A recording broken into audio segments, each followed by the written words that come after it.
Increase your standards overall. Like, stop sleeping with the 4s, 5s, and 6s. Like, leave those to like the guys who are on that level, and only deal with women of equal attractiveness or even higher if you can actually arrange that. If everybody just starts messing with their looks match on a consistent basis, that actually might help the dating market overall.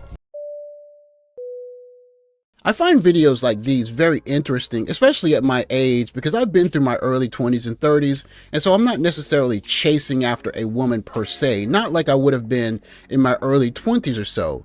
And in this particular video, he's basically saying that there is a group of men that are very select, and they're having their run-of-the-mill with even women in their 4s, 5s, 6 territory, and because these guys are choosing to do this, they're quote-unquote ruining the dating market.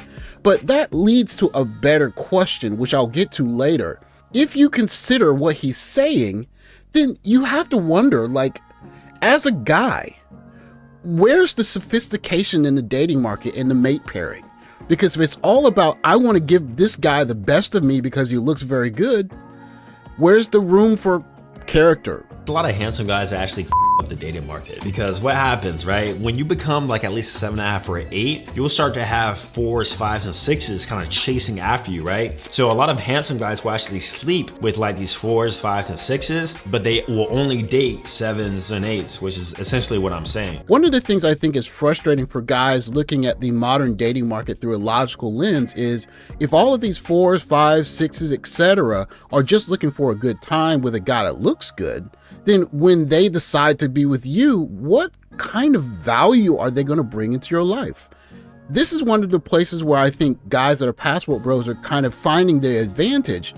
A lot of the young, pretty girls that are out dating, they're not just looking for a good time. They're using a good time as a way of finding a quality man. And if there weren't a lot of quality men all around the world, none of these countries would have any people.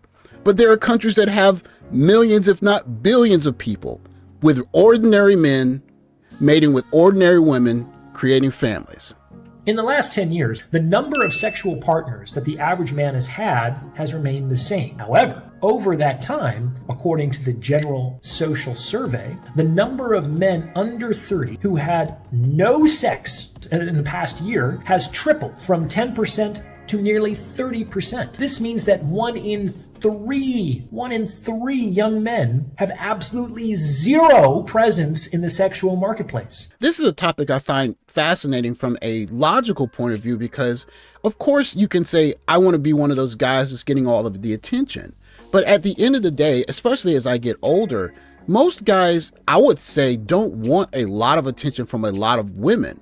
Most guys want quality attention from a quality woman.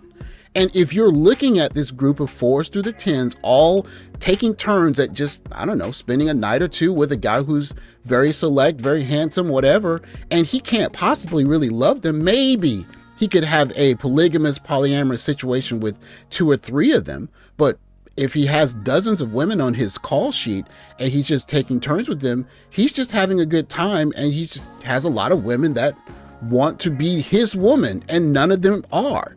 But if you look at it from the outside looking in, the question is simple. Do I want any of those women?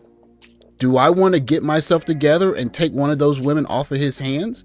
And I think that is a growing question that a lot of guys are simply asking. If this is where society is, what's the payout? Where's the quality woman at?